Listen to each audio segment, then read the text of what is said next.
To the Mother's March. Good morning. You're looking at the nation's capital in Washington, D.C., a city all dressed up and filled to capacity to celebrate the inauguration of George Herbert Walker Bush as the 41st President of the United States. It's a time of mixed emotions, of solemn allegiance and sober reflection to be sure, but also of festive excitement and great anticipation. A new administration's time is at hand. This is the last full day of the Reagan years today, Thursday, the 19th of January, 1989. From NBC News, this is Today, live from Washington, D.C., with Bryant Gumbel and Jane Pauley. Good morning. You're looking at the Washington Monument, gleaming in the moments before dawn in Washington, and just part of the spectacular backdrop for our base of operations for the next 2 days as we cover the inauguration. Just 4 blocks from here, George Bush will be sworn in tomorrow and become the 41st President of the United States. And good morning. Welcome to Today on a Thursday morning. I'm here along with Deborah Norville this morning. Jane is still riding out a bit of a fever. We're still hoping she'll make it down tomorrow. We're grateful to have you aboard. Glad to be here. I think that was our guest on the way.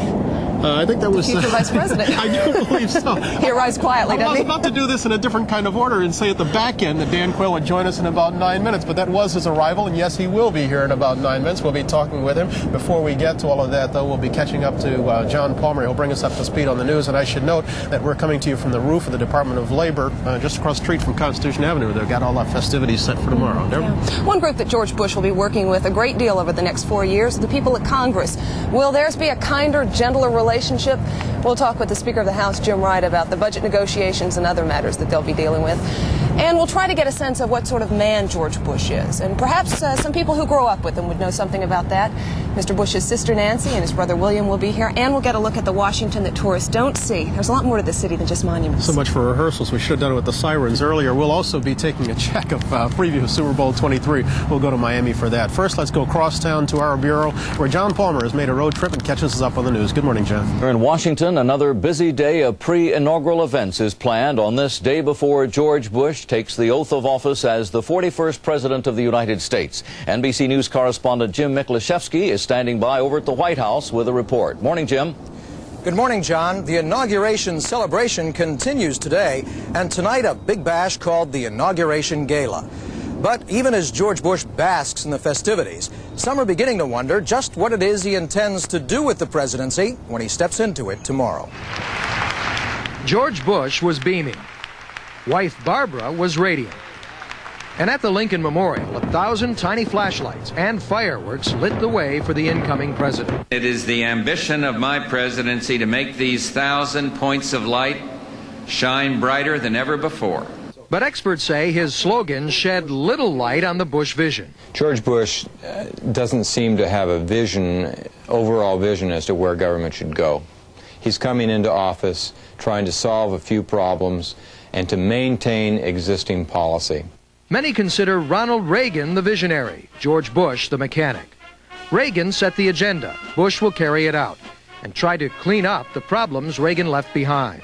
People didn't want any basic change of direction. That's why they voted for Bush and not for Dukakis. But with only 1 day before inauguration, some wonder whether the Bush presidency is already more style than substance. Aides say that Bush doesn't feel under any particular pressure to do anything dramatic right out of the starting gate. And if he has a vision, it's one of continuity. That is, to continue to build on the Reagan-Bush legacy. John? Back now at 8 o'clock on this Thursday morning, 19th morning of January of '88. Straight ahead in this hour, a look back at the 8 years that conclude tomorrow and at the man who spent those years in the Oval Office. As we will remind you this morning, it was a momentous time. And our retrospective may bring back a moment or two that you might have forgotten. And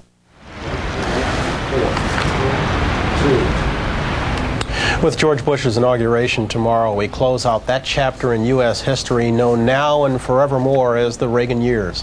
And whether you agreed with his policies or not, his two-term presence in the White House has had a profound effect on all of our lives. Here now, on the last day of those years, some of the memorable moments of the Reagan presidency. I, Ronald Reagan, do solemnly swear that I will faithfully the execute planes bearing our prisoners left Iranian airspace.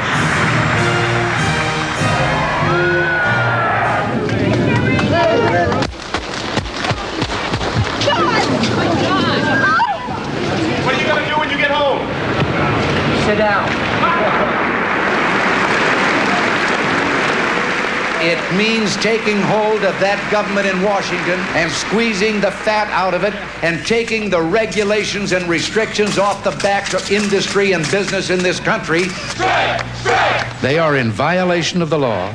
They have forfeited their jobs and will be terminated.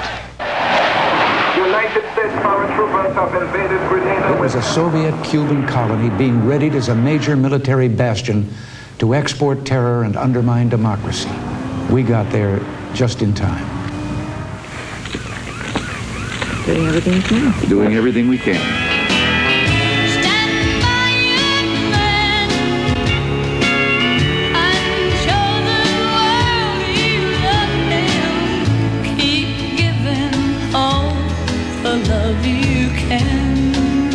At such time as Lebanon says that they have the situation well in hand, why, we'll depart. Let us serve notice to the cowardly, skulking barbarians in the world that they will not have their way. They are beating the passengers. They are threatening to kill them now. I beg you, Mr. President, I want him home, and I would like you to do it now. We must not yield to the terrorist demands and invite more terrorism. We will not cave in. Tripoli is under attack. Yes, we want to retaliate, but only if we can put our finger on the people responsible and not endanger the lives of innocent civilians. We have a report from the flight dynamics officer that the vehicle has exploded. Flight director confirms that. Words pale in the shadow of grief. They seem insufficient even to measure the brave sacrifice of those you loved and we so admired. That place, Mr. President, is not your place. Your place is with the victims of the SS. I think it is morally right to do what I'm doing, and I'm not going to change my mind about that. I will not make age an issue of this campaign. I am not going to exploit for political purposes my opponent's youth and inexperience. The president has cancer. And I have only one thing to say to the tax increasers. Go ahead, make my day. What's the name of the dog, by the way? This was Lassie. Lassie, Millie. Princess David, Princess Diane. Facts are stupid things. Stubborn things, I should say. Can't take any questions here. Can't take any questions about. No fooling around. I do have to go, and it isn't just to get away from your questions here. As long as there is breath in this body, I will speak and work, strive and struggle for the cause of the Nicaraguan freedom fighters. What began as a strategic opening to Iran deteriorated in its implementation into trading arms for hostages. I was convinced that the president would, in the end, think it was a good idea. I misled the Congress. We believe that the president is responsible. I just have to believe that they're going to be found innocent. I still think Holly North is a hero. They reserve unto themselves the right to commit any crime, to lie, to cheat. They are the focus of evil in the modern world. General Secretary Gorbachev and I met for the first time in Geneva. We left with a better understanding of one another and of the goals we each have. We are determined to build on that understanding in the coming months and years. Radi Sia Nia Naya. Read our smile. До свидания. До свидания.